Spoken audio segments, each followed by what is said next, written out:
Actualité politique au Sénégal, El Hadji Eliman Ndour, père de Youssou Ndour, président directeur général du groupe Futur Média, est décédé ce mercredi à l'âge de 98 ans, un héritage de sagesse et de dévouement qui invite à la réflexion.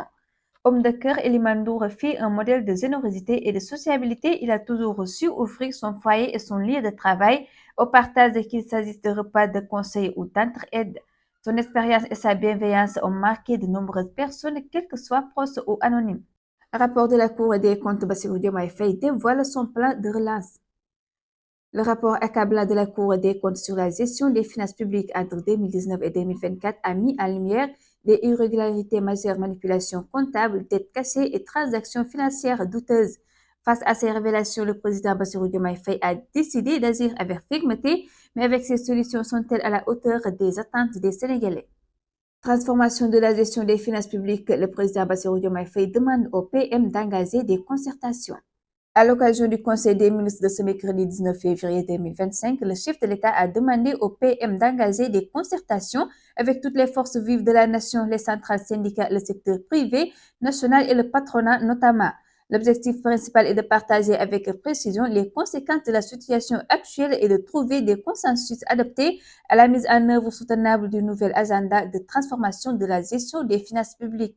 Le PM Ousmane Sonko a évoqué la poursuite des travaux du comité de commémoration en décembre 2024 à l'occasion du 80e anniversaire du massacre des travailleurs sénégalaises à Thiaroye.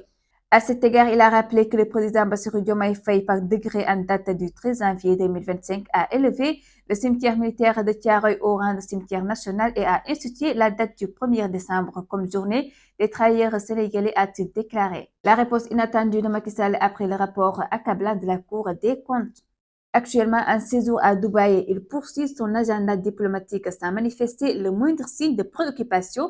Selon Confidentiel Dakar, il a multiplié ces derniers jours des rendez-vous avec des personnalités influentes, restant fidèle à son engagement sur la scène internationale. Sa présence à Dubaï, aux côtés de son épouse Marème Faye Sall, n'est pas passée inaperçue. Loin des débats politiques sénégalais, il continue d'afficher une posture d'homme d'État tournée vers l'extérieur. Ce positionnement contraste avec l'hésitation qui règne au Sénégal, où les révélations du rapport de la Cour des comptes suscitent de vives réactions face à cette situation.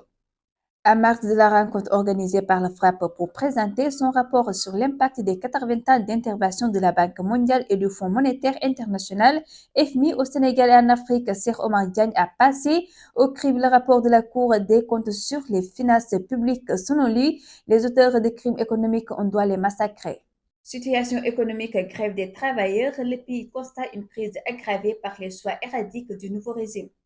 Après la circulaire du ministre de l'Intérieur et de la Sécurité publique, le Comité national des gestions de la lutte et les promoteurs ont tenu une conférence de presse hier au siège de l'instance de la lutte. Ainsi, les acteurs du sport de Sénou ont pris une batterie de mesures pour éradiquer la violence, rapporte l'AS.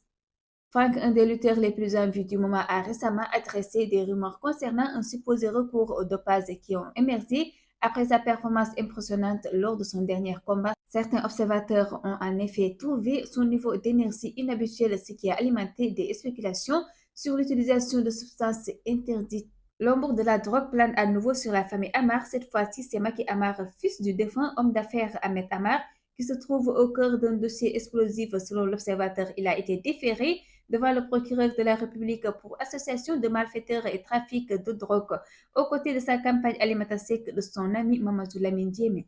Litige foncier, violence et vidéos compromettantes, 3 chats violentes, un non-film, le commandant de la gendarmerie et se partage la vidéo.